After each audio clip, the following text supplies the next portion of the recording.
녹정기, 김용 원저, 제3권 12장.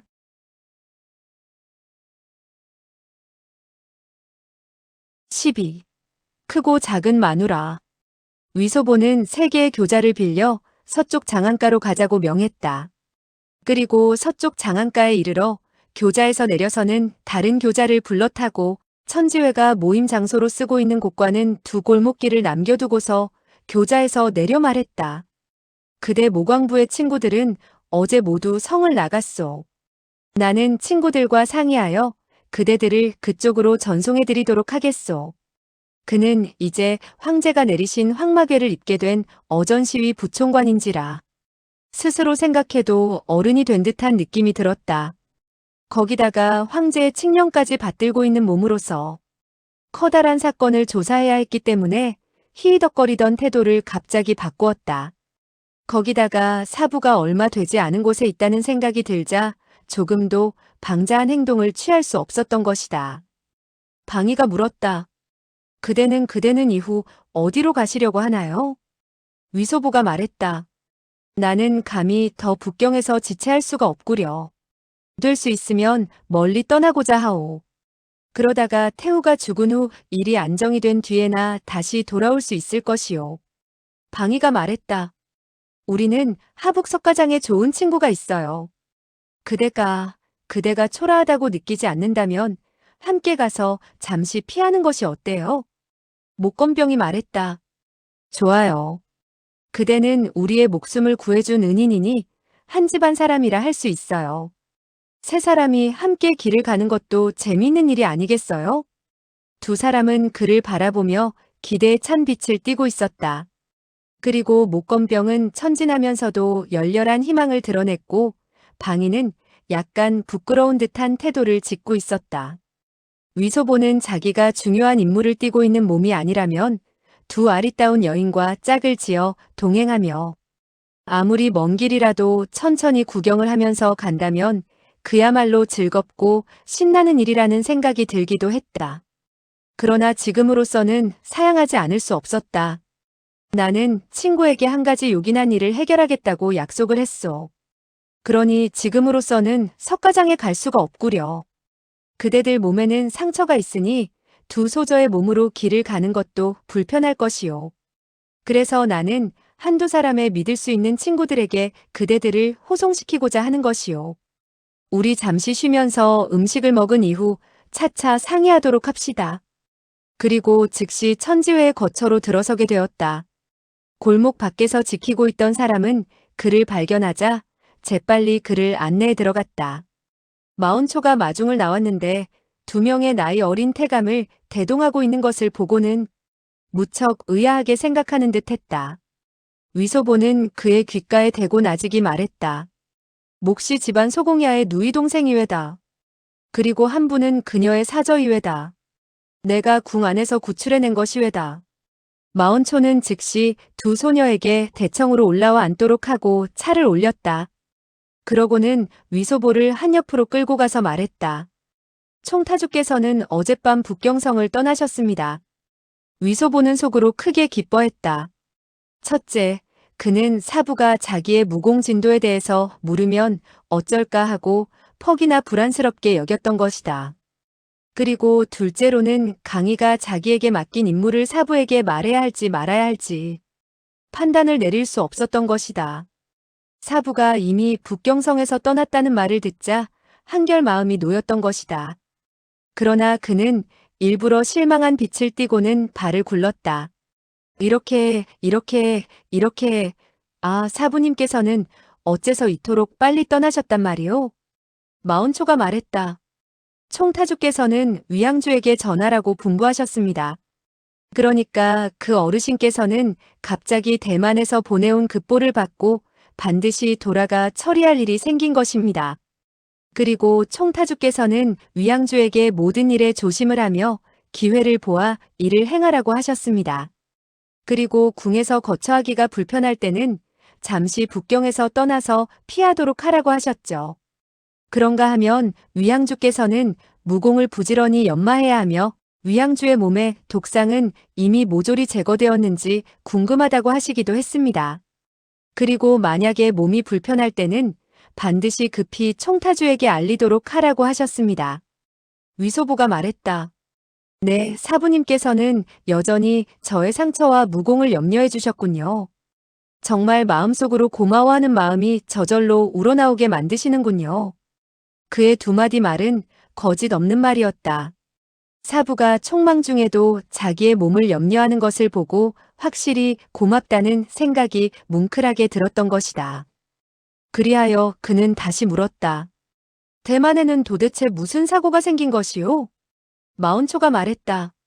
소문에 들으니 정씨 모자가 불화하여 대신을 죽여 마치 내변이 생긴 것 같이 말씀하시더군요.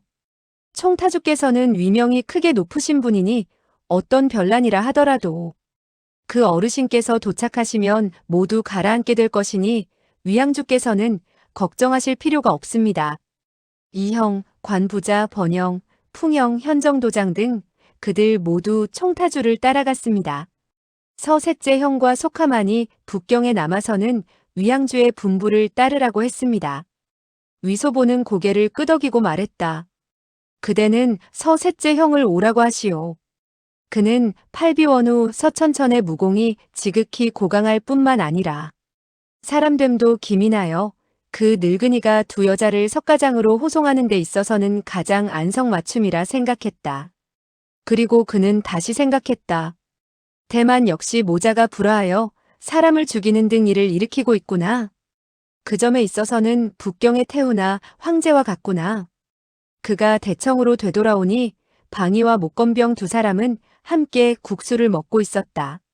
목건병은 약 반 그릇의 국수를 먹고 있다가 궁금한 듯이 물었다. 그대는 정말 우리와 함께 석가장으로 갈 수 없나요? 위소보는 방이를 바라보았다. 그녀 역시 젓가락질을 멈추고 바라보는데 그 눈초리는 기대의 빛으로 가득 차 있었다. 위소보는 그만 가슴이 뭉클해지는 것을 느끼고 두 여인과 함께 오대산으로 갈까 하는 생각도 들었다. 그러나 그는 곧 생각을 바꾸었다. 내가 가서 처리해야 할 일은 정말 큰일이다.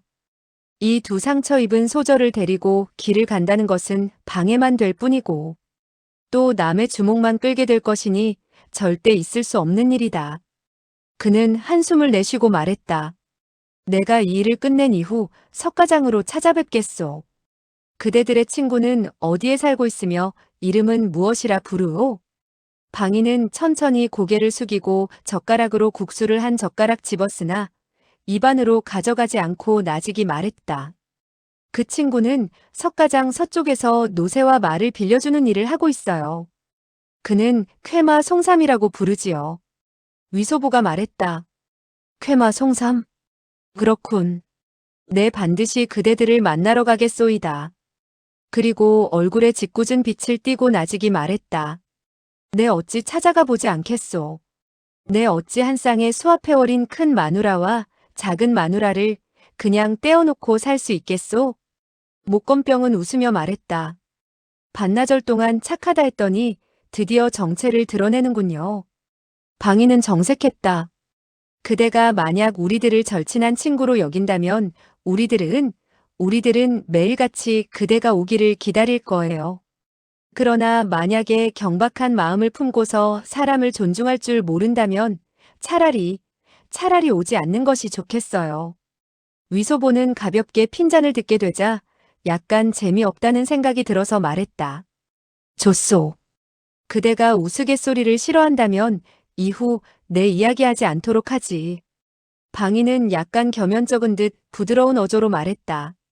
우스갯소리를 하더라도 정도가 있어야 되고 또 때가 어느 때인지 장소가 어느 장소인지 보아야 할 거예요. 그대는 화가 나셨나요? 위소보는 다시 흐뭇해져서는 말했다. 아니요. 그저 그대가 화를 내지 않으면 좋소이다. 방이는 방긋 웃고는 나직이 말했다. 그대에 대해서는 아마도 그 누구도 정말 화를 내지 못할 거예요. 방이가 그와 같이 방긋 웃자 얼굴에 흑칠을 하고 있었지만 그 아리따운 모습은 여전히 가려지지 않았다. 위소보는 대뜸 온몸이 후끈 달아오르는 것을 느꼈다. 그는 그저 마운초가 사람을 시켜 갖다 준 국수를 한 입 먹고는 국물을 마셨을 뿐 일시 무슨 말로 대답을 해야 할지를 몰랐다. 갑자기 뜰락에서 발걸음 소리가 났고 잠시 후 한 노인이 걸어 들어왔다. 바로 서천천이었다. 그는 위소보 앞에 이르더니 허리를 굽히고 절을 한 이후 온 얼굴 가득히 웃음빛을 띠고는 공손히 말했다. 안녕하셨습니까? 그는 위인됨이 조심스러웠다. 외부 사람이 자리에 함께 앉아 있는 것을 보고는 위양주라고 부르지 않는 것이었다. 위소보는 폭언으로 발레하고 웃으며 말했다. 셋째 형, 제가 두 분의 친구를 소개해드리죠. 이 두 분은 모두 철배창룡 유나리의 고제자랍니다. 한 분은 방소저이고 한 분은 목소저인데 바로 모광부의 소군주이기도 하죠. 그리고 그는 방이와 목건병 두 소녀에게 말했다. 이분 서형님은 유나리와 그대 집안의 소공야와도 다 잘 아는 사이외다. 그리고 그는 혹시나 방이와 목건병 두 사람이 원한을 품고 있을까봐 한마디를 덧붙였다. 본래 약간 조그만 충돌이 있었지만 지금은 모든 것이 해결되었소. 그리하여 세 사람이 인사를 나눈 후 그는 다시 말했다. 셋째 형, 제가 한 가지 부탁드릴 일이 있습니다. 서천천은 남장을 한두 소태감이 바로 모광부의 중요 인물이라는 것을 알고 목검성 등이 모두 위소보의 내력을 알고 있으니 두 분 소저도 벌써부터 알고 있으리라는 생각이 들어 말했다. 위양주께서 분부를 내리시겠다면 속하가 어찌 명을 받들지 않을 수 있겠습니까? 방이와 목건병은 기실 위소보의 신분을 모르고 있었다. 서천천이 그를 위양주라고 부르자 모두 다 이상하게 생각했다. 위소보는 빙그레 웃고 말했다. 두 분 소저는 오립신 오나리와 유일주 유형 등과 마찬가지로 황궁에 숨어 있다가 이제서야 나온 몸입니다. 목시 집안의 소공야와 유일주 사형 등은 모두 북경에서 떠났겠죠? 서천천이 말했다. 모광부의 문 영웅들께서는 어제 모두 무사히 북경에서 떠나셨습니다. 목소공야께서는 나에게 소군주의 행방을 알아봐 달라고 했지요. 나는 그에게 안심하라고 했으며 천지회에서 책임지고 반드시 소군주를 찾아드리겠다고 말했소이다. 그리고 그는 얼굴에 미소를 띄었다. 목건병이 물었다. 유사형은 저의 오라버니와 함께 있던가요? 그녀의 말은 방위를 대신해서 묻는 것이었다. 서천천은 말했다. 불초는 그들이 나누어 성을 떠나는 것을 전송했었지요. 유사형은 유나리와 함께 남쪽으로 가셨습니다. 방위는 얼굴을 살짝 붉히며 고개를 숙였다. 위소보는 생각했다. 아마도 사랑하는 사람이 편안무사하게 빠져나갔다는 말을 듣고 속으로는 흐뭇하게 여기겠구나. 그러나 이번만큼은 위소보가 잘못 생각하고 있었다. 방위가 생각하는 것은 전혀 다른 문제였다. 나는 그에게 약속을 했다. 그가 만약 유사형의 목숨을 구해준다면 나는 그에게 시집을 가서 처가 되겠으며 한평생 저버리지 않겠다고 했다. 그러나 그는 태감이니 어떻게 시집을 가지? 그는 또 어린 나이에 온갖 수단과 재주를 다 피우고 더군다나 또 무슨 향주라고 하지 않는가 말이다. 이때 위소보는 서천천에게 정중하게 말했다. 두 분 소저는 황궁의 시위들에게 애써 항거하다가 몸에 상처를 입었습니다. 지금은 석가장에 있는 친구 집으로 찾아가 상처를 치료해야 합니다.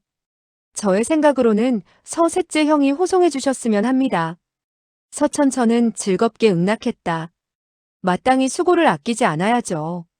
위양주께서는 정말 저에게 좋은 일을 시켰습니다. 속하는 모광부의 친구들에게 미안한 짓을 했는데 오히려 목소공야로부터 구원을 받아 마음속으로 고맙기도 하고 부끄럽기도 하던 참입니다. 두 분 소저를 모시고 목적지까지 편하게 도달할 수 있다면 그야말로 만분의 일이라도 보답을 하는 것이 아니겠습니까? 목건병은 서천천을 바라보았다. 그의 체구가 왜소하고 허리도 구부정한 것이 언제라도 저승사자가 와서는 목숨을 앗아갈 것 같은 쭈그렁 영감쟁이가 아닌가. 그와 같은 주제에 자기와 사절을 호송한다니. 오히려 자기네들이 길을 가면서 그를 돌봐야 할지 모른다는 생각이 들었다. 더군다나 위소보가 가지 않는다는 말에 매우 실망한 그녀는 얼굴에 불쾌한 빛을 참을 수 없다는 듯 드러냈다. 그러나 방인은 인사말을 했다. 선아리께 수고를 끼친다니 실로 감당할 수 없습니다. 그저 수고스럽지만 한 대의 수레를 빌려주시기만 한다면 우리 스스로 길을 떠나겠습니다. 우리의 상처도 대단한 것이 못 되니까 신경 쓸 것은 없습니다. 서천천은 웃으며 말했다. 방소전은 너무 겸손해하지 마시오. 이 위양주께서 명령을 내린 이상 나로서는 어쨌든 끝까지 모시지 않을 수 없소이다. 두 분 소적께서는 무공이 고강하시니 이 늙은이가 옆에 있다는 것은 그야말로 남의 혐오감을 일으키지나 않을까 하는 생각도 듭니다. 그리고 호송이라는 두 글자를 쓰기에 이 늙은이는 실로 재간이 없다 하겠습니다. 그러나 심부름을 하거나 허드렛 일을 하는 등 두 분 소저가 객점에 머물게 되어 식사를 할 때나 수레를 빌리고 물건을 사는 등의 일은 이 늙은이가 기꺼이 할 수 있는 일이랍니다. 두 분 소저께서 길을 가면서 쓸데없이 침이 마르게 하는 일이 없도록 이 늙은이가 노새를 끄는 사람이나 마부 또는 점소이 등과 같은 인물들을 상대하겠습니다. 방인은 더 거절하기 어렵다는 사실을 알고 말했다. 선아리께서 이토록 후하게 대해주시니 어떻게 보답해야 될지 모르겠군요. 서천천은 껄껄 소리내어 웃었다. 하하, 보답은 무슨 보답입니까? 솔직히 두 분 소저에게 말하는데 저는 우리 이 위양주에 대해서 마음속으로 탐복해 마지 않는 바입니다. 우리 위양주의 나이는 어리나 실로 신통력이 대단하답니다. 위양주는 이 늙은이의 목숨을 구했을 뿐만 아니라 어제는 또 이 늙은이의 가슴에 맺힌 한까지 풀어주었답니다.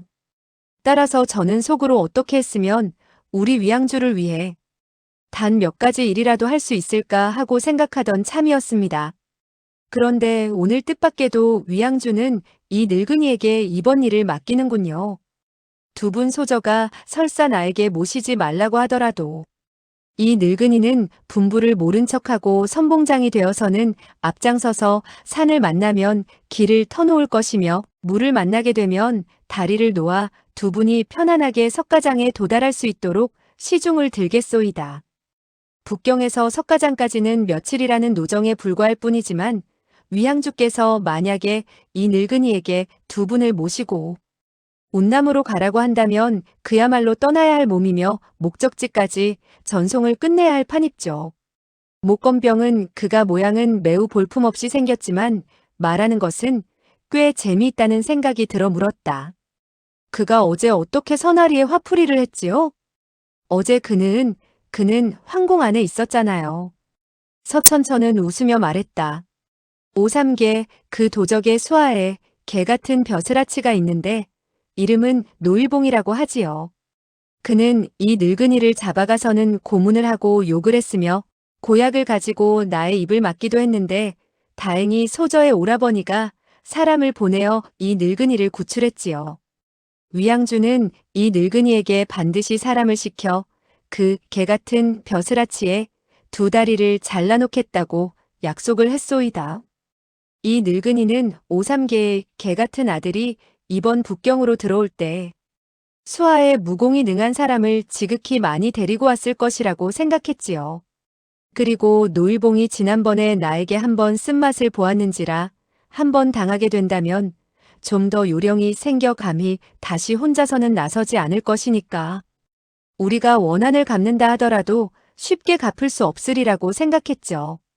그런데 어제 이 늙은이가 성서쪽 종덕당 약재상에 있으려니깐 팔이 부러지고 다리가 분질러진 것을 전문적으로 고치는 친구가 평서왕의 소굴에서 한 개 같은 벼슬아치를 떠매고 와서는 팔다리 잘라진 부분을 치료해주는 의원을 곳곳에서 찾는다고 하더군요.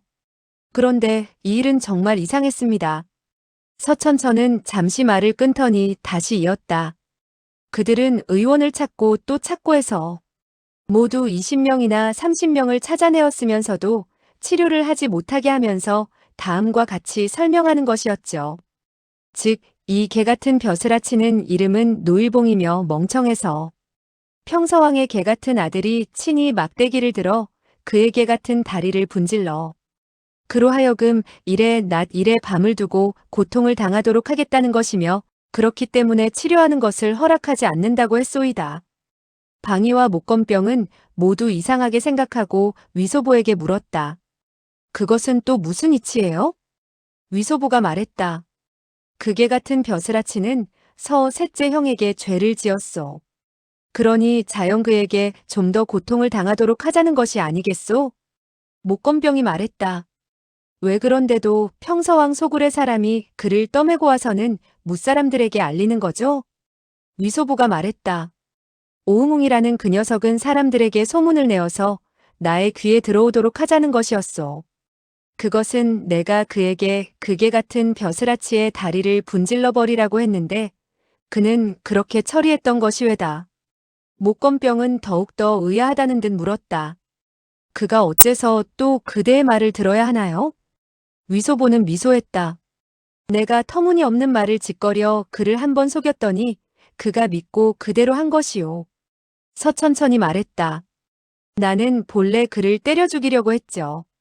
그러나 그게 같은 벼슬아치는 사람들에게 떠매어서는 무사람들에게 구경거리가 되도록 만들었을 뿐만 아니라 두 다리를 잘라놓고도 치료하지 못하게 하고 있으니 만약 그를 죽인다면 오히려 그에게 덕을 베풀어주는 것이라고 생각했죠.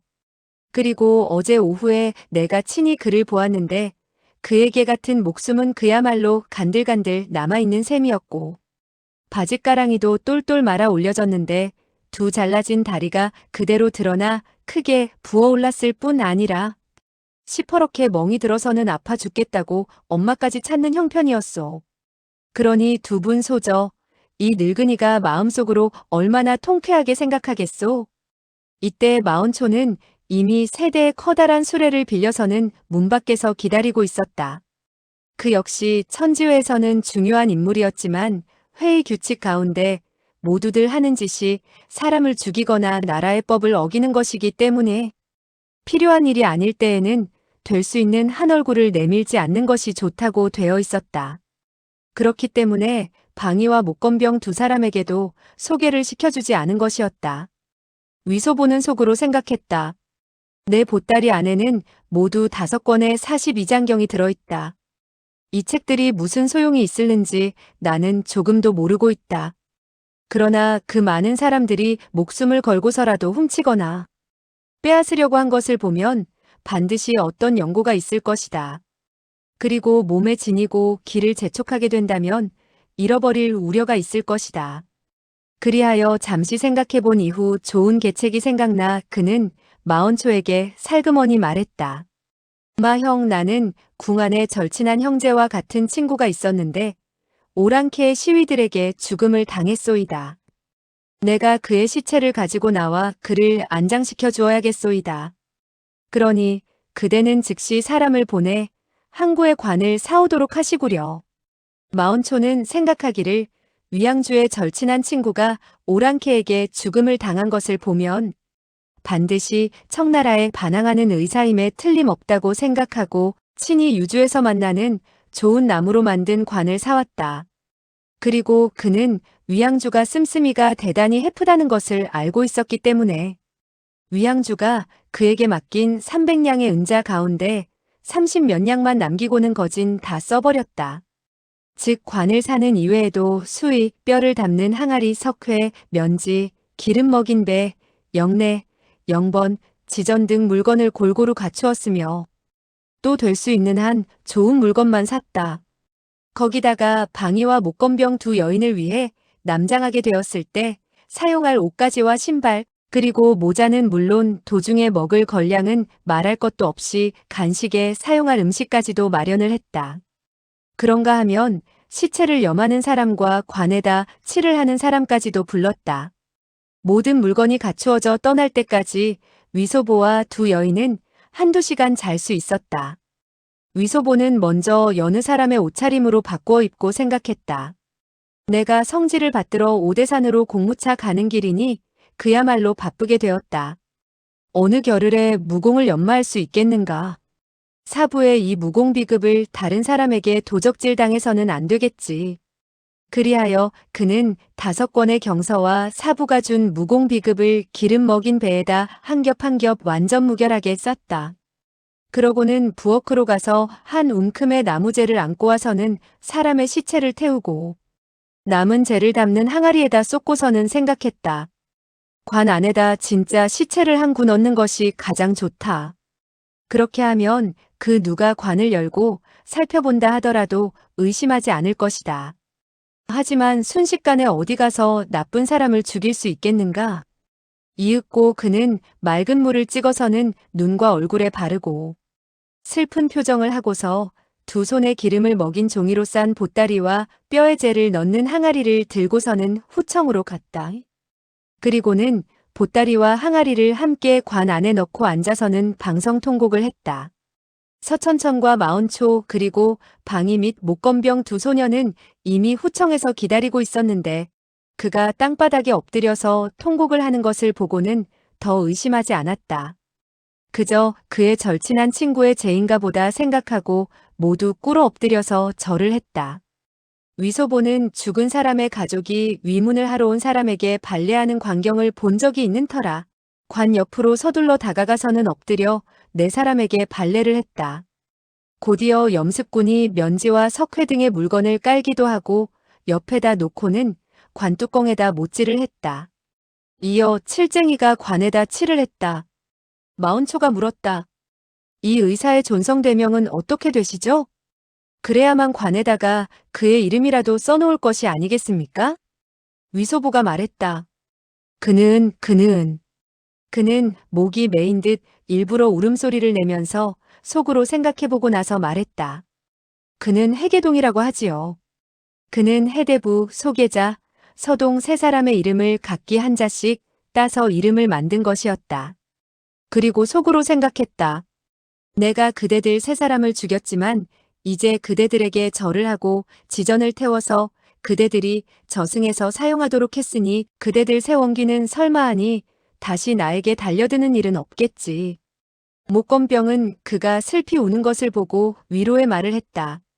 청나라 오랑캐들이 우리의 절친한 친구를 죽였으니 언젠가는 우리들이 그들을 깨끗하게 죽여 없애서는 절친한 친구의 원한을 갚을 수 있을 거예요. 위소보는 울면서 말했다. 오랑캐는 물론 죽여야 하겠지만 이 몇 분 친구의 원한은 결코 갚을 수는 없다오. 목건병은 아름다운 눈을 크게 뜨고는 멍하니 그를 바라보면서 속으로 생각했다. 어째서 갚을 수 없다는 것일까? 4사람은 잠시 휴식을 취한 이후 마언초와 작별을 한 뒤 길을 떠나기로 했다. 위소보가 말했다. 내가 그대들을 한동안 발에다 드리리다. 방이와 목건병 2소녀는 얼굴에 하나같이 기쁜 빛을 띠었다. 2소녀가 한 대의 수레를 타게 되고 위소보와 서천천이 각기 한 대씩 타게 되었다. 3대의 수레가 먼저 동문에서 나와 동쪽으로 2마장을 가게 되었다. 그런 연후에야 길을 돌려 남쪽으로 향하도록 했다. 다시 7, 8마장을 가니 어느 고을에 이르렀다. 서천천은 수레를 멈추라고 분부했다. 친구를 천리 전송한다 하더라도 끝내 작별을 고해야 하는 법. 날은 이미 어두워지고 있으니 우리들은 이곳에서 차나 한 잔 마시고 헤어지도록 하지요. 그리고 그들은 길 옆에 있는 찻집으로 들어갔다. 사화는 즉시 차를 끓여 올렸고 3명의 마부는 다른 한 탁자에 앉게 되었다. 서천천은 위양주 등 그들 3사람이 반드시 자기네들끼리 중요한 말이 있으리라고 생각하고 2손으로 뒷짐을 진 채 나가서 바깥 풍경을 구경하는 척하였다. 목건병이 물었다. 개 오라버니, 그대의 성은 기실 위씨이죠? 그런데 또 어떻게 향주가 되었나요? 위소보가 웃었다. 나의 성은 위씨이고 이름은 소보라고 하오. 본시 나는 청목당의 향주라오. 이제 와서 내 무엇한다고 그대들을 속이겠소. 목건병은 한숨을 내쉬었다. 아, 위소보가 물었다. 어째서 한숨을 내쉬는 것이오? 목건병이 말했다. 그대는 천지회의 청목당 향주인데 어쩌다가 황공으로 들어가서 태감이 되었나요? 그것이야말로. 방희는 그녀가 하고자 하는 말이 바로 애석하기 이를 데 없다는 말이라는 것을 알 수가 있었다. 첫째, 그와 같이 말을 한다는 것은 우아하지 못했고, 둘째로는 위소보의 아파하는 마음을 찌르는 것이라고 생각한 그녀는 불쑥 입을 열고 그 말을 가로챘다. 영웅호걸들은 국가대사를 위해 자신의 굴욕을 참고 견디지. 그러한 일이야말로 남으로 하여금 매우 탐복게 하는 것이 아니겠어요. 그녀는 위소보가 반드시 천지회의 명을 받고 스스로 몸을 병신으로 만들어서는 궁 안으로 들어가 첩자 노릇을 한 것이니 그와 같은 행동은 정말 존경스럽고 탐복할 만하다고 생각한 것이었다. 위소보는 빙그레 웃으며 속으로 생각했다. 그녀들에게 내가 태감이 아니란 사실을 이야기해야 할까? 이때 갑자기 서천천이 호통을 내질렀다. 친구, 아직도 정체를 드러내지 않겠다는 것이요? 그러면서 그는 손을 뻗쳐서 오른쪽에 있는 마부의 어깨죽지를 내리치려고 했다. 서천천의 오른손이 그 마부의 어깨죽지에 닿자 그 사람은 몸을 슬쩍 기울였다. 그렇게 되자 서천천의 오른손은 그만 허공을 가로지르게 되었다. 그러나 그의 왼쪽 주먹이 어느덧 마부의 오른쪽 허리를 향해 뻗쳐가고 있었다. 그런데 그 마부는 손을 뒤로 구부려서는 밀었다.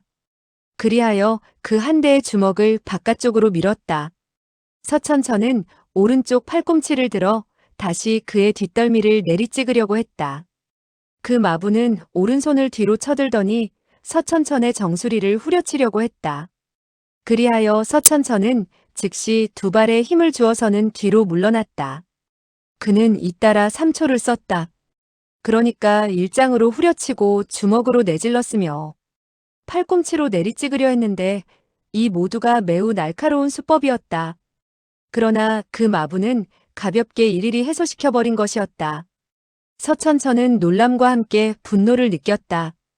그리고 그는 그 사람이 반드시 대궐 안의 고수인데 명을 받들고 사람을 잡으러 왔다고 생각했다. 그리하여 그는 즉시 왼손을 흔들어 위소보 등 세 사람에게 도망치라는 신용을 했다. 그리고 자기는 적을 잡고 늘어져 세 사람이 빠져나갈 기회를 만들려고 생각했다. 그러나 그들 세 사람 역시 의리를 돌보지 않고 도망치려고 하지는 않았다. 방희는 몸에 상처가 있기 때문에 손을 쓰기가 어려웠지만 위소보와 목건병은 모두 무기를 뽑아들고 나아가 협공을 하려고 했다. 그 마부는 몸을 돌리더니 웃으며 말했다. 팔비원우는 정말 눈이 날카롭구려. 그 소리는 매우 뾰족했다. 네 사람은 그의 얼굴이 신누렇고 옷차림도 더러우며 얼굴 모습도 추악하여 일시 몇 살인지 알아볼 수가 없었다. 서천천은 그가 자기의 호를 부르는 것을 듣자 속으로 놀라서는 폭언을 하고 물었다. 귀하는 누구시오? 어째서 마부로 가장하여 불초를 희롱하시오? 그 마부는 웃었다. 희롱이라니 절대로 감당할 수 없소이다. 불초와 위양주는 절친한 친구 이외다. 그가 북경을 나선다는 사실을 알고는 특별히 달려와 전송을 하려 한 것이외다. 위소보는 머리를 극적였다. 나는 당신을 알아볼 수가 없구려. 그 마부는 웃으며 말했다. 우리 두 사람은 어젯밤 손을 합해서 강적에게 함께 항거하지 않았소? 그대는 어째서 벌써 잊었소? 위소보는 그제서야 확연히 깨달은 바 있어서 말했다. 아, 그대는 도오.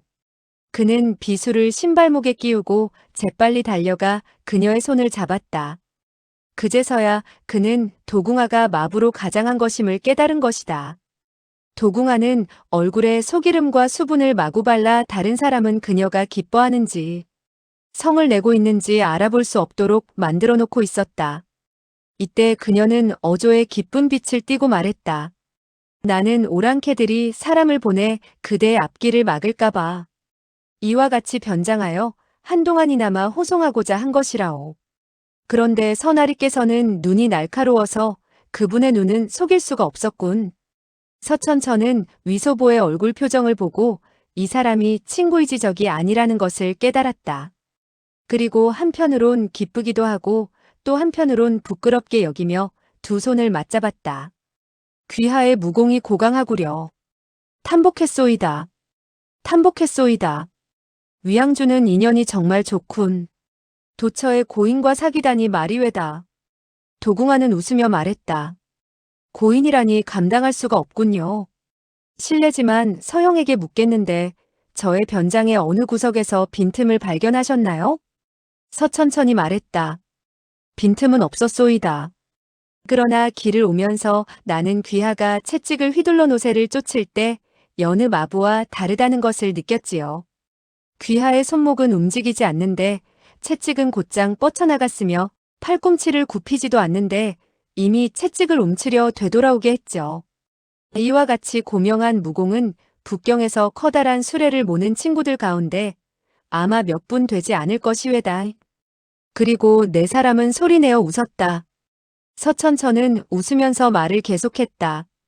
불초가 만약 분수를 안다면 귀하에 그와 같은 무공을 본 이상 다시 손을 뻗쳐서 위험을 거스르는 일이 없어야 하겠지만 이 늙은이는 그저 분수를 모르는 성격이라 어떻게 할 수 없었소이다.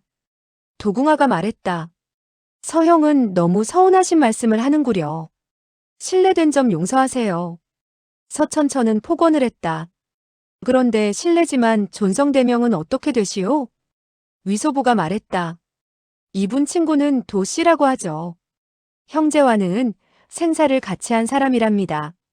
도궁아는 정색했다. 그렇토이다. 바로 생사를 같이 한 사이죠. 위양주는 저의 목숨을 구한 적이 있습니다. 위소보는 재빨리 말했다. 선배님은 어떻게 그런 말씀을 하십니까? 우리들은 그저 힘을 합해 매우 나쁜 사람을 죽였을 뿐이죠. 도궁아는 빙그레 웃고는 말했다. 위 형제, 서형, 그리고 방, 목 두 소저. 우리는 이만 작별하기로 하죠. 그리고 그녀는 두 손을 맞잡아 보이고는 수레를 모는 좌석으로 올랐다. 위소보가 물었다. 도형, 어디로 가시려는 겁니까? 도궁아는 웃으면서 말했다. 온 곳으로 되돌아가야지. 위소보는 고개를 끄덕였다. 좋습니다.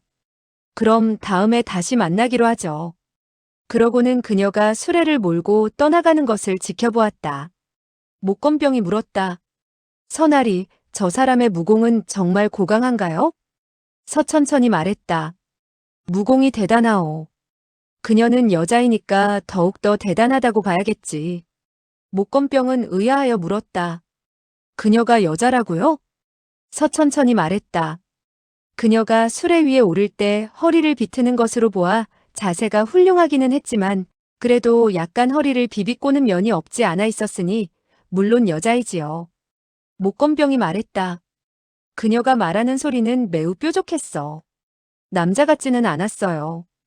위 오라버니, 그녀 본래의 모습은 예쁘나요? 위소보가 말했다. 40년 전에는 예뻤을지도 모르지. 그러나 그대가 설사 40년이 지난다 하더라도 여전히 지금의 그녀보다는 훨씬 더 예쁠 것이오. 목건병은 웃었다. 그래서 나를 그녀에게 비유하는 거예요? 원래 그녀는 노파였군요. 위소보는 그녀들과 헤어진다고 생각하니 그만 침울해졌다. 그리고 홀로 길을 가야 한다고 생각하니 약간 두렵기도 했다. 양주에서 북경까지 올 때에는 모시팔과 함께 행동을 했으니 그야말로 강호의 고수인 모시팔의 보호를 받은 셈이라 할 수 있었다. 그리고 황궁에서 여러 번 위험한 일을 당했지만 그래도 사람이 있고 장소가 모두 익숙한 터였다. 그리고 매번 다급하게 되었을 때 종종 일시적인 지혜로 위험에서 벗어나곤 했다. 그러나 이제 산서성 오대산으로 가는 길은 그로서는 한 번도 가본 적이 없었고 앞길에 아는 사람이라고는 하나도 없는 처지였다. 사실 그는 한 번도 홀로 기나긴 여행을 해본 적이 없는 터였고 또한 아직 어린애인지라 두려움이 앞서는 것을 금할 수 없었다. 그는 잠시 먼저 북경으로 돌아가서 마언초와 함께 오대산으로 갈까 하는 생각도 없지 않았다. 그러나 이번 일은 소현자의 신상과 관계가 있는 일인데 만약 다른 사람이 알게 된다면 친구에게 너무나 미안한 짓을 하는 것 같아 그만두기로 했다. 서천천은 그가 여전히 북경으로 되돌아가려는 줄로 알고는 말했다. 위양주, 날이 곧 어두워질 모양이니 그대는 곧 돌아가도록 하시지요? 더 늦어졌다가는 성문이 닫히겠소이다. 위소보가 말했다. 네. 방위와 목건병은 말했다. 그대가 일을 처리한 이후 우리 석가장으로 찾아오세요. 우리들은 기다리겠어요. 위소보는 고개를 끄덕였다. 그리고 마음속이 달콤하면서도 시큰해져서는 아무 말도 하지 못했다. 서천천은 두 소녀를 수레에 오르도록 했다. 그리고 그 자신도 차부의 옆에 앉아서는 수레를 남쪽으로 몰았다. 위소보는 방위와 목건병 두 소녀가 수레 안에서 머리를 내밀고 손을 흔들어 작별을 고하는 것을 볼 수 있었다. 그리고 수레는 30여 장쯤 나아가다가 모퉁이를 돌았고 그 바람에 한 그루의 버드나무에 가려져 다시는 볼 수가 없었다. 위소보는 나머지 한 대의 수레에 올랐다. 그리고 차부에게 북경으로 돌아가지 말고 길을 꺾어서 서쪽으로 나아가자고 했다. 그러자 그 차부는 약간 망설였다. 위소보는 열량의 은자를 꺼내서 말했다. 열량의 은자로 그대의 수레를 사흘만 빌립시다. 이만하면 되지 않겠소이까? 차부는 크게 기뻐서는 재빨리 말했다. 열량의 은자라면 한 달을 빌리는데도 족하답니다. 소인은 공자나리께서 멈추자면 멈추고 가라면 가도록 하겠습니다. 그날 밤 수레는 북경 서남쪽 20여리 되는 조그만 고을에서 머물게 되었다. 위소보는 어느 조그만 객점에서 하룻밤을 묵게 된 셈이었다. 위소보는 수건으로 자기의 몸을 대강 훔치고 발을 씻은 후 저녁밥을 주기도 전에 그만 방바닥에 쓰러져서는 잠이 들고 말았다. 이튿날 깨어나니 머리가 쪼개지는 듯 아파왔으며 두 눈이 무겁기만 해서 한참 동안 두 눈을 뜰 수가 없었다.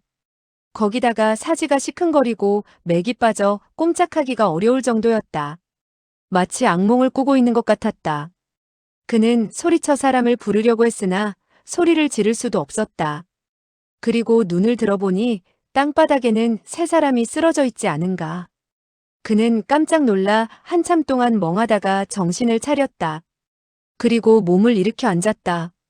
그러고 보니 방 앞쪽에 한 사람이 싱글벙글 웃으며 앉아서 그를 바라보고 있었다.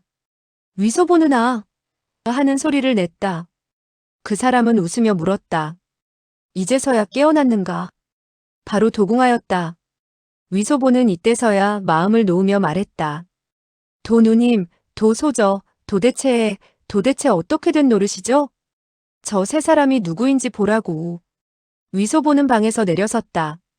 중국 객실의 한옥은 그저 흙바닥이고 한쪽은 약간 높게 구들을 놓아 방을 만들어 놓는 것이 관례였기 때문에 한쪽은 방이고 한쪽은 대충 마룻바닥이 되는 셈이었다.